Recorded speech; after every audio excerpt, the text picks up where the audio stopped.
It's kind of a love-hate relationship because it's fun, and if you go early in the morning, it's great because if the tide's gone out, the sand is a lot more packed, so it's harder, so it's easier to run on. Mm. But it's really beautiful, and it's kind of a toss up between being like, if I go first thing in the morning versus in the afternoon, it's beautiful either way, but definitely a lot harder to run on in the afternoon. Like once the sand's all dried out and you just sink right in if Mm. you're wearing sneakers. And if you are wearing sneakers, taking your socks off later when you get home, it just sand rock everywhere. It's love hate. Definitely love hate. Hello, adventurers. I'm Fran Tarauskis, and you are listening to Seize Your Adventure. As you just heard from that little snippet, this is going to be a fun episode. A couple of months back, I spoke to Amanda Plomp, a runner with epilepsy who's based in Canada. Now, in the last episode, she told us the story of how finding running helped her to reconnect with her body after years of living with epilepsy, and how attending races around the world actually helped her to accept her diagnosis. If you haven't heard that story yet, I'm sure you do have a good reason, but do just head back one episode before you listen to this one. It will help things make more sense. I am not promising complete sense though. This episode was really hard to edit, and that's not because of the sound quality or because of Amanda's answers, but purely because Amanda and I talked for literally hours. And we went off on quite a few wild tangents, but I did want to make sure that what I gave to you was the information that you wanted and that we wanted to give, rather than my ramblings about why half pints of beer are pretty awesome. So I'm excited for you to hear this, and I won't make you wait much longer. I did just want to say that all of the stories and opinions in this episode are, of course, mine and Amanda's personal ones. There are some things that we do and some things that we speak about that we both admit can be risky. We are not, I repeat, not advocating for you to copy us. Everyone is responsible for their own individual decisions made with regards to adventure sports and medical conditions. Having said that, there are also some great bits of advice for runners with epilepsy, and some information about how to limit the risks when you are running in races and when you're running alone. So here it is, my chat with a runner and, although she won't admit it, an athlete with epilepsy, Amanda Plomp. So just to start us off, you mentioned in the story that you were diagnosed when you were about 14 with something called juvenile myoclonic epilepsy of Jan's, which, even if you're familiar with epilepsy, seems like quite a lot of words there. So can you just explain what that basically means? I believe that breaking it down is Jans was the person who first identified it when it was first identified as a type of epilepsy. It meant predominantly myoclonic seizures, even though there were still tonic-clonic, but the most of them would be myoclonic, and is more common in teenagers who are experiencing it. And that's who's most often diagnosed with that type of epilepsy. Okay. And the myoclonic are the ones that you mentioned in the story where you get the jerks, so arm movements, leg movements, and that kind of thing. Yeah, just they're smaller, they're very, very quick for me, and they can be just one moment motion. I can sometimes hold on to what I'm grasping, whether it's a pen or a coffee mug, but sometimes if I'm running, it means I'll trip just because of the momentum. And you don't actually have that official diagnosis anymore. You have a bit more of a broad diagnosis. But do you still experience the same kind of seizures? Yes, I do still have them. They decided that it might have been prematurely diagnosed, and now my neurologist is trying to figure out what I actually might have with different testing, EEGs, MRIs, but I still have the myoclonic seizures as well as the tonic-clonics. Okay. So that's something which you obviously have learned to live with since you were 14, and it was during university that you managed to move past the epilepsy label a little bit. So what during that time was the biggest change that meant that you could start living with it a little bit more? There really wasn't a change. I was just pushing through. I moved to a new city at that time and didn't have a lot of family and didn't have any friends who were from before. So if I chose not to tell anybody, I didn't have to acknowledge it because nobody would know. So there wasn't a lot of change in university as far as the medication or the seizures. It just meant I could pretend it wasn't there. But you now have a blog about your epilepsy, and you're obviously very confident talking about it to me and confident talking about it to more people. Why did you decide to start the blog in particular?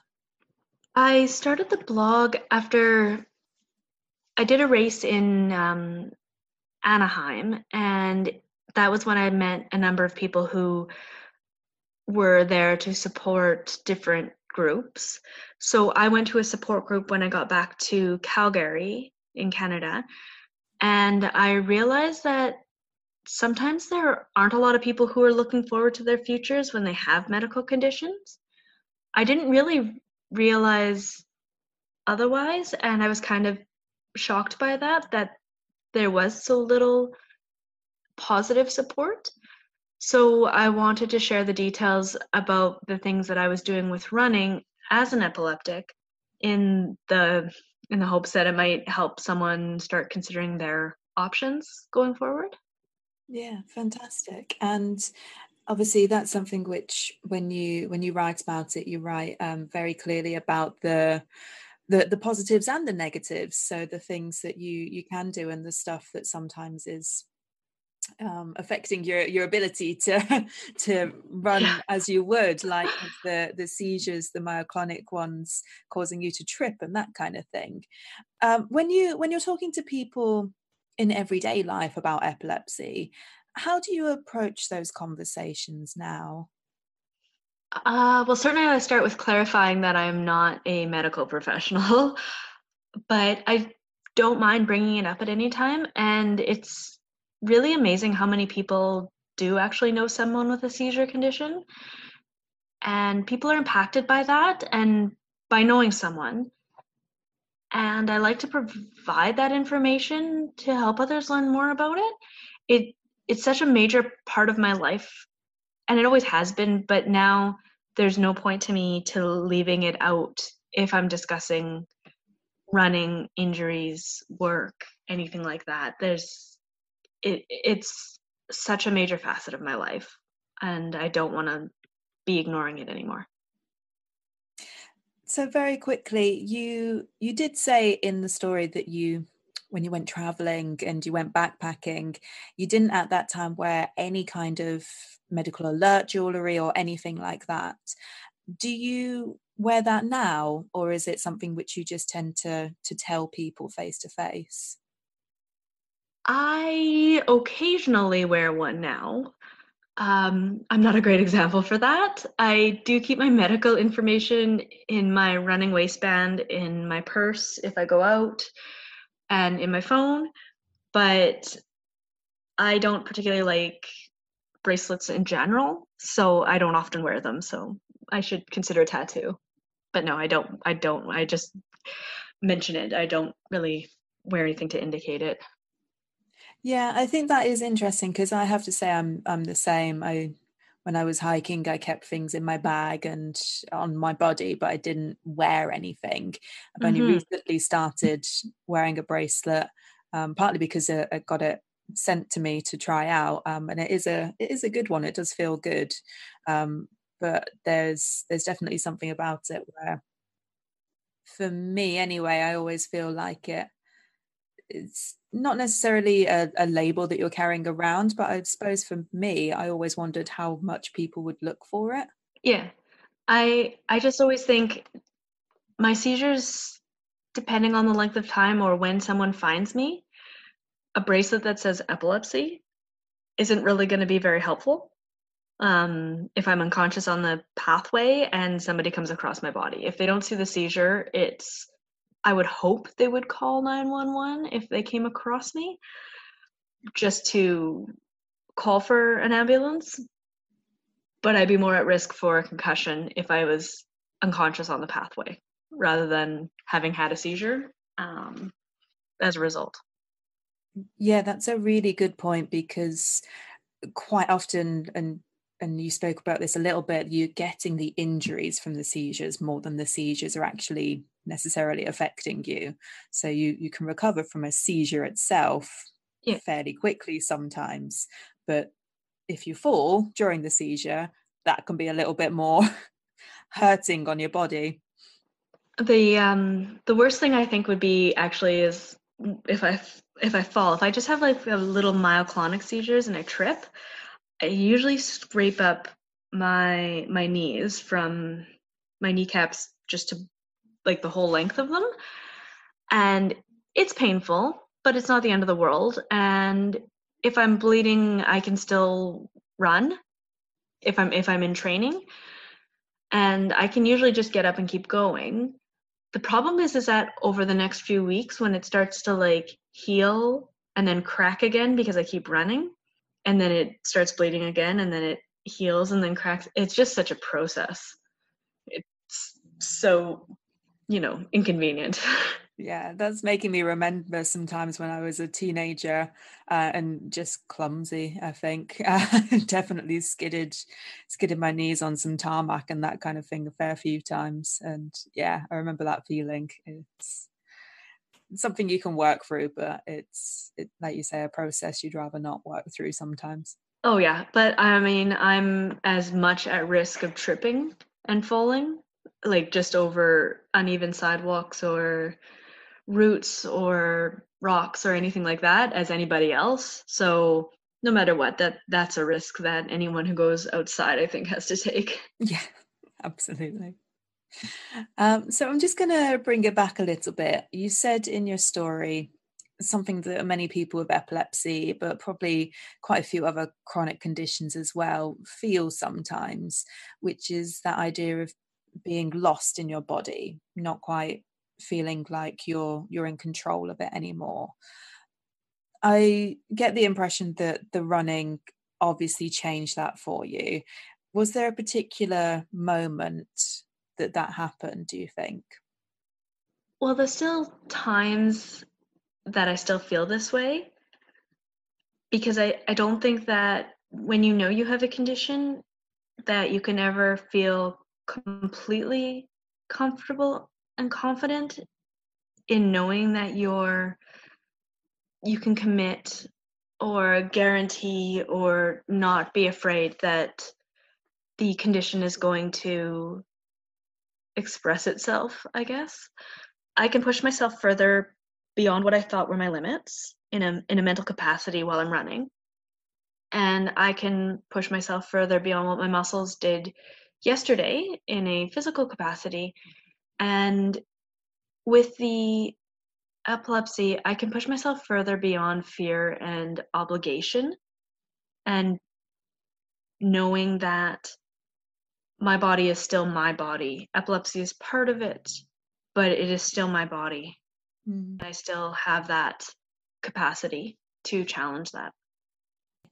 You obviously class yourself as an athlete now, and that's something that you didn't feel when you were a kid. Uh, No. um, do you think that there is a difference between being active and being an athlete, or do you think it's just the way that we perceive it? Um, I still don't completely think I'm consider myself an athlete. That seems like such a great title. Maybe athletic, but just an athlete seems so much more intense. I do consider myself a runner when I think about how often I run and how often I'm looking forward to it when I'm not running. But I think being active is maybe any kind of movement of any sort. And so to be active is trying new things, whether it's a team sport or an independent climb or anything. And I think to be athletic is when you're kind of hooked on one thing in particular. And you might try other things, but it always comes back to that obsession. Mm. But I feel like considering myself an athlete is a little too extreme. Well, I consider you an athlete. Well, thank you. I do like that distinction, though. I like that distinction. If it's something that you're so passionate about, you keep coming back to, you're an athlete of that sport, for sure. Yeah. And active can be just whatever suits your fancy that day. Yeah. Yeah.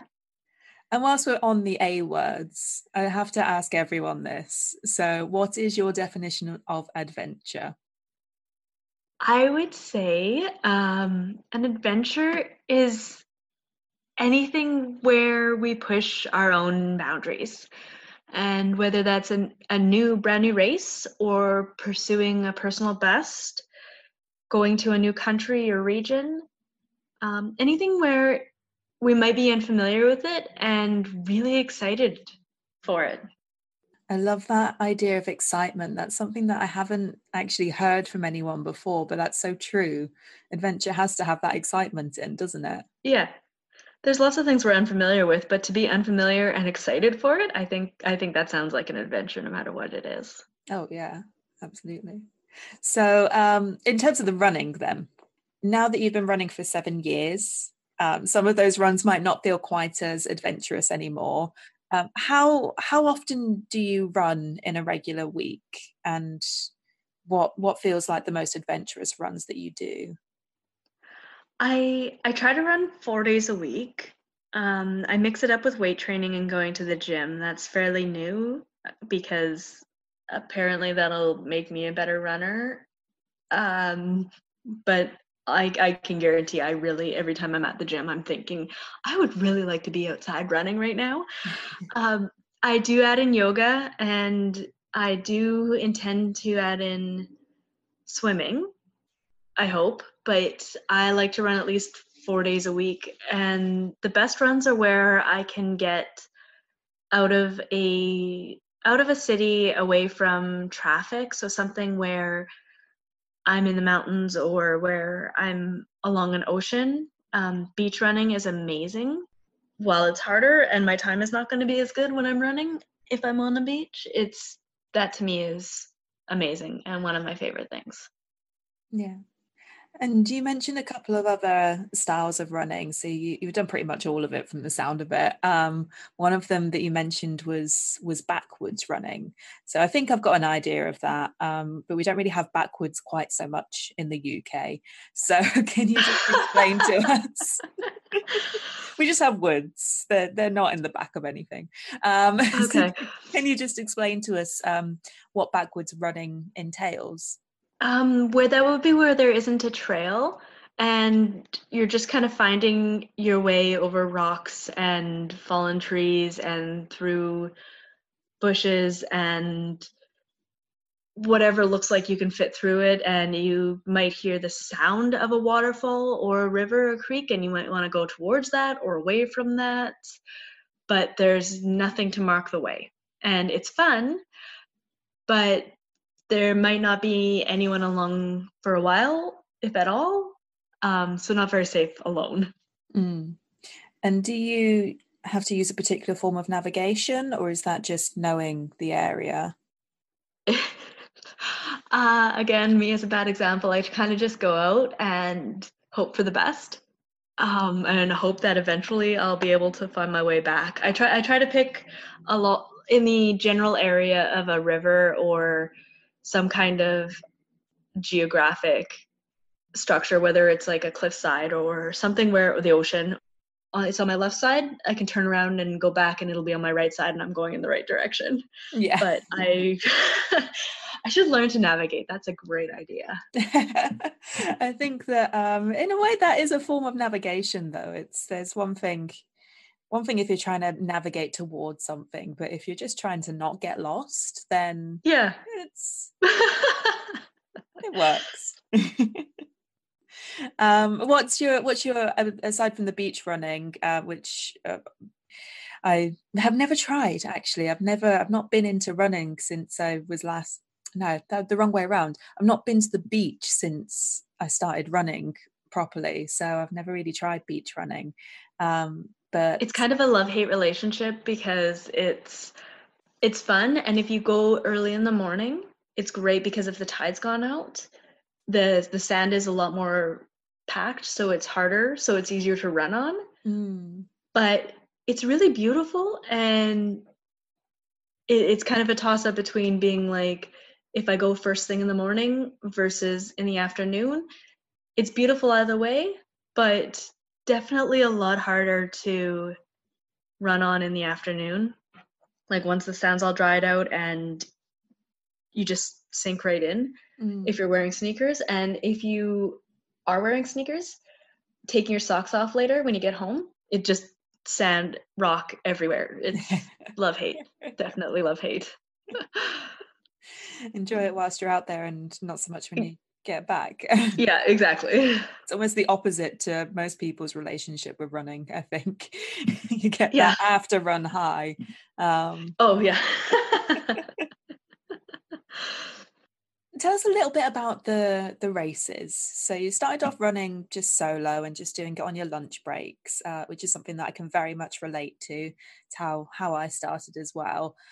Um, you started doing races. Why did you do that? And do you prefer the races to running solo now? I think I started doing the races just because I wanted to see if I would be able to do those certain distances. And in the case that I wasn't able to, in the case that something happened with my epilepsy, in the case that something happened with my simple clumsiness, or an injury just because of trying to run a distance that I'm not ready for, I started registering for races, and I picked originally local races so that they were, $15, and if I couldn't make it because I had a seizure or something happened, it wasn't the end of the world. Versus some of the races I've done now, which are upwards of $100 each.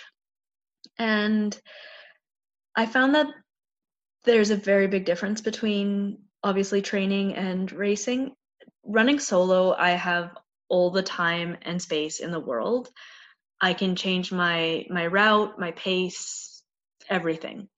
But that means I also have to be prepared, whether that means carrying water, electrolytes, or bear spray if I'm in one of the parks. Races, on the other hand, everything is planned for the race. There are people along the route, including medical professionals. I don't have to worry about carrying any supplies, and I don't even have to think about where I'm actually going. There are people at every turn directing us and having a map set out for us. It's just me and the route and a couple thousand other people. So I if I had to pick one, I do like running solo better, but at the same time I like the ease and the safety that comes with racing. Do you have family and friends who uh, show their worry about you or the wonder why you do it? Oh, absolutely. Everybody thinks I'm crazy. I get a combination of joking memes about me being a runner and my injuries, and the people who are actually really, really worried. But for the most part, they know that they can't stop me from doing it. I usually try to provide a rough timeline of how long I'll be gone and where I plan to go for that consideration, which is really a safe idea for solo runners generally, anyways. So just providing them the information. But yeah, my family and friends definitely worry about me, and a combination of think I'm crazy and think the decision to go out by myself on my own is maybe not the best, but I'm still gonna do it. And they know that too. Yeah. And I suppose, yeah, I suppose that's all there really is to say. I agree with you. I understand it. So it's difficult for me to, I have to say, this is one of those ones where I really try and explain it to people that don't get it. Luckily, I've had friends and family around me who, even if they don't do that kind of thing themselves, they do get it. They understand me, at least, even if they don't understand what I do. But is there anything that you would say, or anything that you do say to people to ease their mind, or to try and explain precisely? I would usually say, if people are afraid of me having seizures while running, I acknowledge that and I respect that. But in my perspective, if the seizure is going to happen, it'll happen whether I am in the shower or on a running trail. And I would absolutely prefer the trail rather than stay safe all the time. I would rather challenge what I can do and go further. And I mean, there are people who think running long distances is crazy just on its own, with or without a medical condition. Yeah. But I just let people know that, especially when it comes to the races, that's probably the easiest for them, is because they know that there's going to be other people there. There's going to be medical professionals on the site. That helps a lot too. And then, yeah, just giving a record of where I'm going to go and for how long approximately, that kind of helps. But the seizure is going to happen. And whether it happens if I'm in the shower or on a trail, I'd rather it be the trail. Yeah. And do you find with the organised races, well, I suppose first off, do you tell the organisers that you have epilepsy? Do you need to declare that, or choose to declare that? Sometimes they have it on the registration when you register for the races. Sometimes on the back of the racing bib, you can fill it out and provide that information. Sometimes if there's nothing, and at the last one that I did a half marathon last weekend, in May. I didn't have anybody there with me. There was nobody in Victoria at that moment who was a possible emergency contact, and they didn't have any space for that. So I went and just chatted with the paramedics and told them, just so you know, I'm going to be in the race. I'm sure you won't remember what I look like, but I have epilepsy, and if you could not take me to a hospital, I'd appreciate it. But just so you know, all my medical information is. Put any paperwork you have, actually put anything you don't want all sweaty, even if you have it in a vest, put it in a Ziploc bag, like in a plastic wrap, for sure, because like I had handwritten ones, and I put them in a little sleeve, like a little plastic sleeve, thinking that would be enough. And no, it's the condensation is when you get into those really long distances, is disgusting. And I put my phone into, when I have to wear a vest, if it's a long enough race that I need, or a training run or whatever, I put my phone usually in 2 different Ziploc bags, just because it's gross. Because I mean, it's stuck in a backpack and it's sweaty, and yeah, it's gross. So write it down on the back of your bib. I would say write all of your medications, what your condition is, who your emergent, like what I've got on my little card that goes in my running belt all the time is medications, what time I take them at, because if you end up in a hospital, they aren't going to necessarily know what time your AM medication is versus your PM medication is. So I write that down, and who my emergency contacts are, and I usually have a few, even if some of them are out of, not where I'm living or not where the race is or the training is. It's a contact. So worst case scenario, if say my dad doesn't pick up the phone, they can call my best friend in Calgary and she can suggest who else to call, and they all know that. So there's like 5 people on that list. You mentioned that you carried on hiking and camping, and it's obviously a very big part of Canadian life. Oh, absolutely. Yeah, but for a lot of people, particularly in countries where it's not done as much, that still seems like a very impressive thing to do when you have epilepsy and where you have active seizures. So, was there anything that you did to accommodate that whilst you were hiking and camping? Not really. I mean, to get to a camping site, I generally would be with other people, so there would be individuals who are there who, in those cases, usually when you're not near a city, I would let people know because, of course, in those cases, if something serious was to happen, I would need either them to do something, I'm not sure what, probably just take me to a hospital, but they should they should know. I've camped in campgrounds where there were tons of other people, like strangers, lots of different sites, lots of resources available, and security measures, like even like little ice cream shacks kind of thing too. So there's been ones that are almost like a hotel camping, but I've camped in where it's been on the edge of a mountain, not like a crevasse, but where the tent was set up overlooking a mountain range and forests way below. We had deer walking by through our site. And on that one, I remember that so well because there was nobody else anywhere near us. And it was amazing just to wake up in silence and see the sun start to hit the mountaintops. And I was with someone and I had let him know about my condition and if there was anything that he needed to do. Luckily, in that case, nothing happened, but it was stunning. You just gorgeous. Sometimes there's ones that are times that are just more impressionable than others. This sounds gorgeous. You're making me very jealous. You should come to Canada. I will. I will. So you obviously weren't telling people all the time that you had epilepsy, but very occasionally, if you were still being safe in telling people when you felt you needed to, essentially. But basically, there's times where you need to, and times where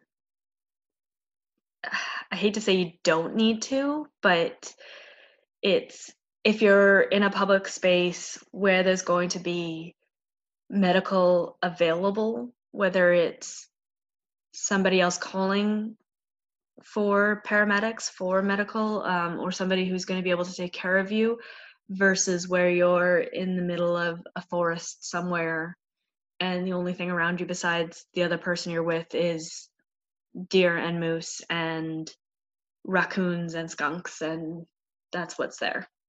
They're not really great known for medical intervention. No, I think we need to give them some seizure first aid advice. Get the raccoons, up to scratch.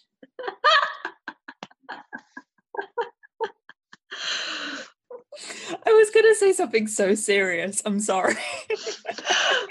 Oh, that was brilliant. Raccoons up to scratch. Those things are so mean and they scratch. That was brilliant.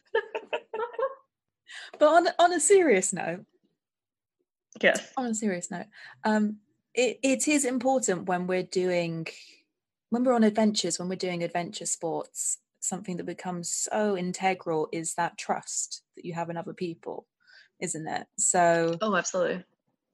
It's really telling and it's really interesting that when you are doing those adventures was the time that you felt comfortable to talk about your epilepsy, out of necessity, but I'm assuming that nobody refused to camp with you or refused to hike with you. Not that I know of. No, nobody said, "Oh well, now you can't come along." And I've had one circumstance where I was turned down for an event hiking because of my epilepsy, but other than that, it's never been that someone said, "Well, no, you can't." Like in a personal context, when I was in school, that happened back then too. That I couldn't do certain sports or go camping with the classes and stuff for the physical education classes, but not since being an adult, and not that I know of, at least. Yeah, it is good to hear, though. It's good to remember that we have responsibility for ourselves, but we do have responsibility to the others that we're doing stuff with as well, and that involves letting them know about anything that they're responsible for with us as well. Yeah. You're all looking after each other. Oh, absolutely. I mean, if somebody had an injury while we were camping, I wouldn't just be like, "Oh, well, you didn't tell me you were gonna like cut your arm open. I'm not gonna help you out with that." So of course, it's just about giving everybody the preparation, the heads up, kind of, that this could be an issue, and we all know all of the injuries that could happen camping, unfortunately, usually involving chopping firewood. And we've all seen them at some point, but it's just another thing. We all have a first aid kit. Yeah. I think the best thing that I had from an organized hike, the guy that was organizing the hike, I told him about my epilepsy, and he said to me, "Yeah, I wouldn't be worried about that myself. The thing I'm most worried about is somebody getting stung by a bee."